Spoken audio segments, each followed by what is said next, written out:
নমস্কার বন্ধুরা, তোমরা দেখছো তোমাদের ইউটিউব চ্যানেল জীবন দর্শন। জীবন দর্শনের আরও একটি ভিডিওতে তোমাদের স্বাগত জানাই। আশা করছি প্রত্যেকে ভালো আছো, সুস্থ আছো এবং ভিডিওগুলো দেখছো। ভগবানের কাছে প্রার্থনা করি প্রত্যেকে সুস্থ থাকো। ইতিমধ্যে আমরা জানুয়ারি, ফেব্রুয়ারি, মার্চ মাসে যে রাশিফল মেষ থেকে একদম মেন পর্যন্ত যে টোটাল রাশিচক্র ছিল সমস্তটা কিন্তু আলোচনা করে ফেলেছি। আজকে থেকে আমরা নতুন একটা সিরিজের আলোচনা করার চেষ্টা করব এবং বোঝার চেষ্টা করব। আজকে থেকে আমরা জানতে চাইব যে প্রত্যেকটা ঘরে আমরা জানি যে শনি ২৯ তারিখে ট্রানজিট করছে, মার্চ মাসে ২৯ তারিখে ট্রানজিট করছে, ঘর পরিবর্তন করছে। এই জন্য আমি ঠিক করলাম প্রত্যেকটা রাশির শুধুমাত্র শনি কিরকম ফল দিতে পারে এই গোচরজনিত সেটা নিয়ে আলোচনা করব। এরপরে আস্তে আস্তে বৃহস্পতিরও একটা ফল, যেহেতু এই দুটো গ্রহ সবথেকে বড় গ্রহ, মানে বেশি দিন থাকে, তাই এই দুটো গ্রহকে আলাদা আলাদাভাবে বিশ্লেষণ করার চেষ্টা করব কীরকম যেতে পারে। তো সেই ভাবা নিয়েই তোমাদের কাছ থেকে অনুমতি নিয়ে আমি প্রথম রাশি মেষ রাশি নিয়ে আলোচনা করতে চলেছি। অর্থাৎ আজকের আমাদের বিষয় শুরু হচ্ছে মেষ রাশির শনির যে ২৯ তারিখে গোচর হবে মার্চ মাসের, তারপর থেকে এই মেষ রাশির জাতক জাতিকাদের কীরকম যেতে পারে। তো শুরু করার আগে প্রথমেই আমি একবার প্রত্যেকে বলি, ভালো লাগলে অবশ্যই লাইক, কমেন্ট এবং সাবস্ক্রাইব করে দিও। আর আমার সঙ্গে যোগাযোগ করতে গেলে আমার নাম্বারে অবশ্যই যোগাযোগ করো। আমার আগের ভিডিওগুলো যারা তোমরা দেখেছো তারা অবশ্যই জানো এবং বুঝতে পারছো যে আমি বলেছি মেষ রাশির কিন্তু শনি যখনই মীন রাশির ঘরে, অর্থাৎ ঘর চেঞ্জ করবে ২৯ তারিখে, কুম্ভ থেকে মীন রাশিতে যাবে, তখনই কিন্তু ৭.৫ শুরু হবে। এরপরে একদিকে বলতে গেলে মেষ রাশি কিন্তু শনির গোচরের ফলে ৭.৫-ও কিন্তু একটা প্রকাশ পাচ্ছে বা ৭.৫ শুরু হচ্ছে। অর্থাৎ দীর্ঘ ৩০ বছর পর আবার তোমাদের ৭.৫ শুরু হচ্ছে। এই ৭.৫ বছর কিরকম যেতে পারে সেই নিয়ে আলোচনা করব। তো প্রত্যেকে বলি ভয় পেও না, শনিকে ভয় পাওয়ার অযথা কোনো কারণ নেই। একটু ধৈর্য ধরে আমার কথাগুলো শোনো, দেখো অনেকটা হয়তো বুঝতে পারবে কিরকম কি হতে পারে। আমরা জানি শনির ৩খানা দৃষ্টি থাকে, এই দৃষ্টিগুলো কিন্তু বেশ কিছুটা খারাপ প্রভাব দেয়। এবার আলোচনা করব শনির 12 হাউসে বসতে তোমাদের কিরকম ফল দিচ্ছে। এতদিন পর্যন্ত তোমাদের 11th হাউসে শনি ছিল, যার দরুন তোমাদের কিন্তু বিভিন্ন জায়গা থেকে বেশ সাকসেস এসছে, অনেক পয়সা কড়ির মোটামুটিভাবে বেশ কিছুটা সফল তোমরা এই সময়টা ছিলে।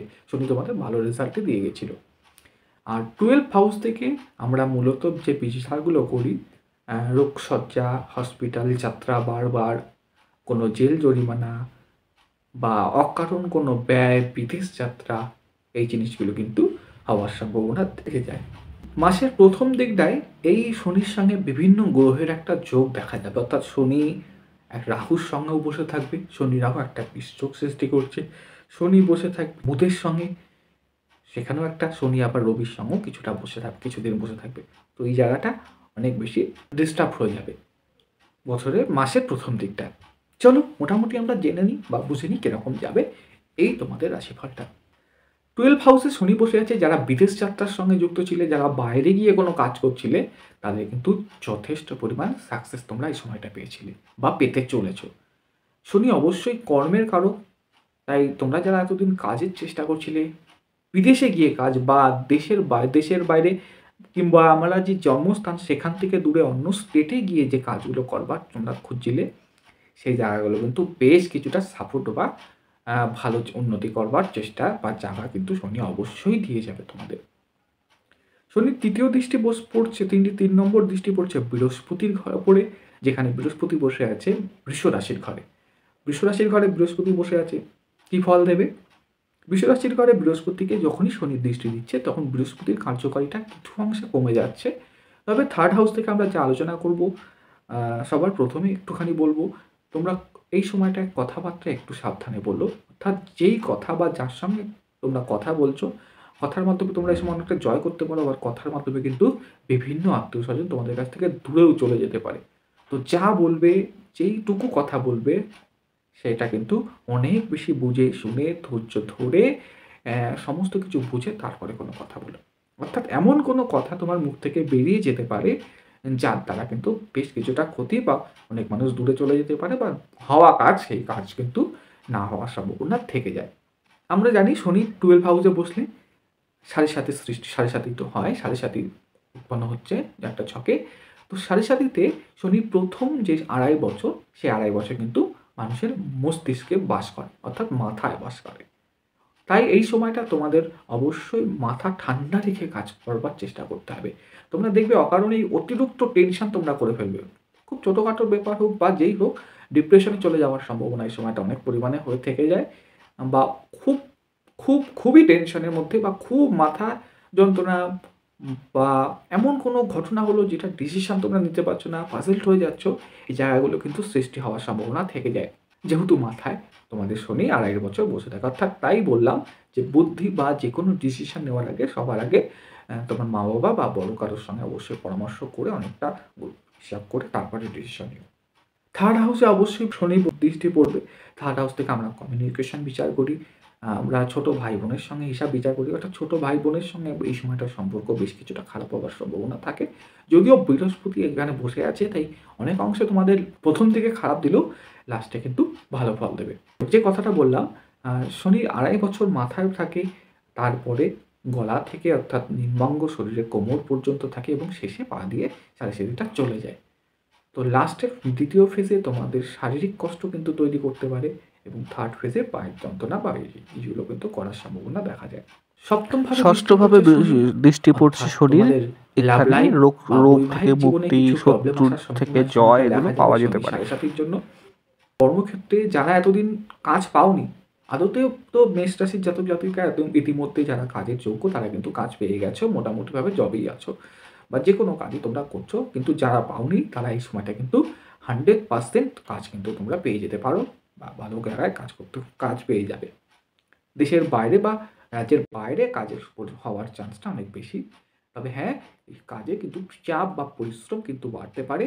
সেই জায়গাটা কিন্তু আগে থেকে মেন্টাল প্রিপেয়ার থাকতে হবে। কর্মক্ষেত্রে উন্নতি হবে, কিন্তু কর্মক্ষেত্রে প্রতিকূল পরিবেশও সৃষ্টি হতে পারে, সেই জায়গাটা দেখতে হবে। এই ছিল মোটামুটি জেনারেল প্রেডিকশন। এবার কিছু কথা বলি। দেখো, শনির সাড়ে সাথে নিয়ে তাদের ভয় পাওয়ার কথা নয়। যাদের এই সময়টায় দেখা যাচ্ছে যে তোমরা এই ৩০ বছর মোটামুটি যারা কর্ম থেকে ধর্মকর্মে ছিলে, যারা ঠাকুর দেবতাকে নিয়েছিলে, কারো কোনো মানুষের সঙ্গে ক্ষতি করোনি, বিভিন্ন মানুষকে সাহায্য করে গেছো নিজের থেকে যতটা সম্ভব, অর্থনৈতিক না হোক মানসিক পাশে ছিলে, তাকে উপকার করেছো।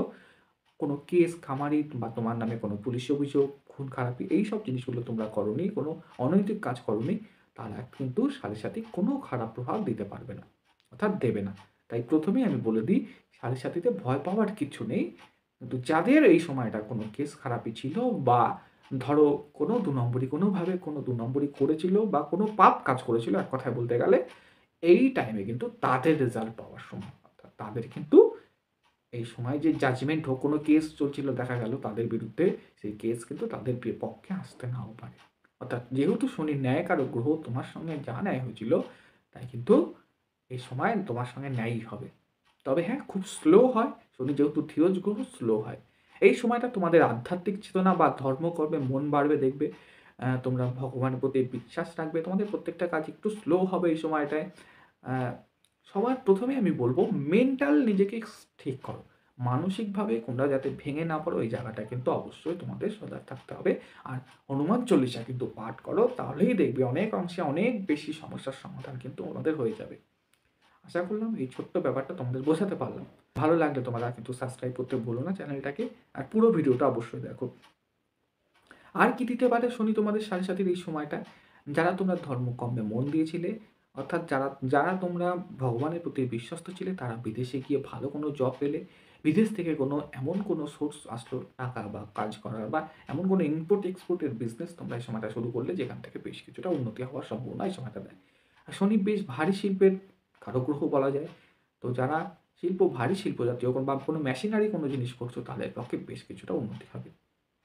এটা অবশ্য তাদেরই হবে যাদের জন্মছকে শনি ভালো এবং যারা সবসময় সৎ পথে আছে। করে বোঝাতে পারলাম। কিন্তু যাদের জন্মছকে শনি খারাপ, নিচস্থ অবস্থায় বসে আছে, বা তাদের জন্মছকটা বেশ খারাপ, শনি হয়তো মারক গ্রহ, তাদের কিন্তু এই সময়টা বেশ কিছুটা সমস্যা, বা ৭.৫ বছর শনি কিন্তু তোমাদের ওপর ক্লাস নিয়ে যাবে, তোমাদের শিখিয়ে পড়িয়ে বোঝানোর চেষ্টা করাবে।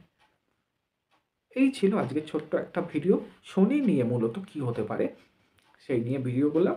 এবার আরও একটা কথা বলি, দেখো একটা জন্মছকে ৯টা গ্রহ তো একসঙ্গে ফল দেয় না। তো যেই গ্রহের দশা চলে অবশ্যই সেই গ্রহের পাওয়ারটা সবথেকে বেশি থাকে এবং তারপরে যে গ্রহের অন্তর্দশা চলে সেই গ্রহের পাওয়ারটা বা কারক অ্যাক্টিভিটি বা কারকত্বটা অনেক বেশি সেই সময় প্রকাশিত হয়।